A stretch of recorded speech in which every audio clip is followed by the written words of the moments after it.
Hey guys, welcome back to the Half-Baked Tractor Project. I'm going to be kicking off this project starting off with the very first repair, which is going to be taking off that back tire and replacing it, and then also repainting the rim because it does have quite a bit of heat damage on the paint and some rubber and plastic melted to it. I'm going to take the lug nuts off, jack it up. I don't have to worry about saving this tire at all, so I'm just going to cut it off. It saves wrestling with it a little bit. And then to pop the tire off the bead, I couldn't just step on it and pop it off, so I just used the tractor, jacked it up a few times, and set it down on the tire until the bead popped off there. Now I can easily just take the tire right off the rim and not have to wrestle with it. It's a little bit easier this way. I'm going to take a wire brush. There's a lot of rust on the inside of the rim, which I was kind of shocked at. That's not from the heat, that's just from the lack of paint. That maybe Kubota could have painted this a little bit more, so I'll repaint that, and then I'll take the wire brush and clean up the outside of the rim as well. Then I'm going to wash off this rim with some grease cutter. It had quite a bit of oil residue, I think from when the hydraulic lines in the back broke. I must have started on fire or sprayed everywhere with the heat on the backhoe. So I'm going to wash this down really quick, get all that oil off of there, and then I'll come back with some primer once it's fully dried, and I'll spray any areas that have exposed metal or some rust that needs to be covered. Then I'll move on to spraying the orange paint after everything has dried.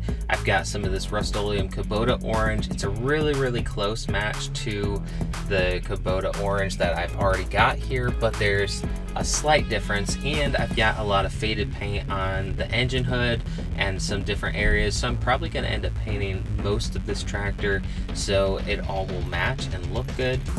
I'll take my spray gun, connect it to the compressor, and I'll apply probably 2 to 3 coats depending on how thick I apply the paint and how well it covers. But I'll let this fully dry, come back, and we can then mount the tire on this.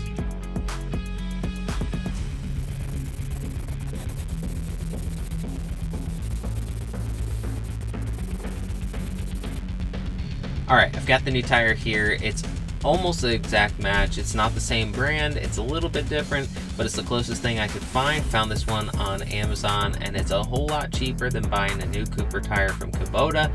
A lot cheaper, so this is the one that we're going to go with.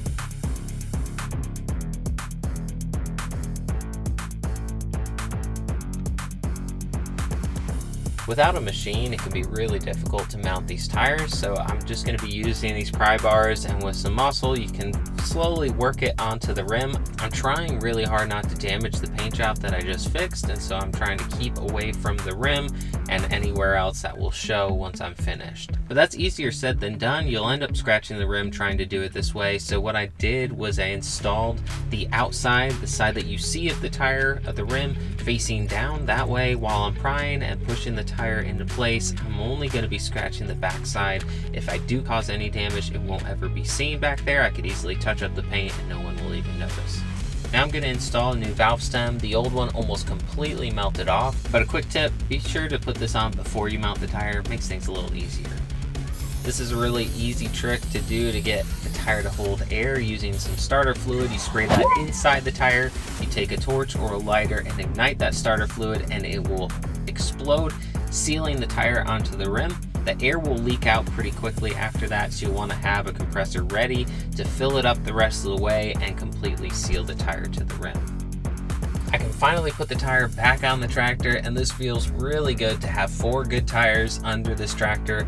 I could easily wheel it around if I need to. Before this, that back tire was pretty much just dragging. It did not roll easy at all, and this just looks so much better. Now that just about wraps up this video. Hope you guys enjoyed this one. If you did, hit that like button down below, and don't forget to subscribe so you don't miss out on future videos. Now here's how it looks on the tractor. Really happy with this. It looks so much better than what we had before. Now in the next video, I'm going to be working on replacing this instrument panel. This part of the tractor didn't actually catch fire from the shed burning. It was just the heat radiating off of it. Just melted everything. So I'm going to take this apart and see if there's anything I can salvage on this instrument panel, and then get the parts I need to replace it. Thanks so much for watching, guys. Stay tuned for future videos, and I'll see you in the next one.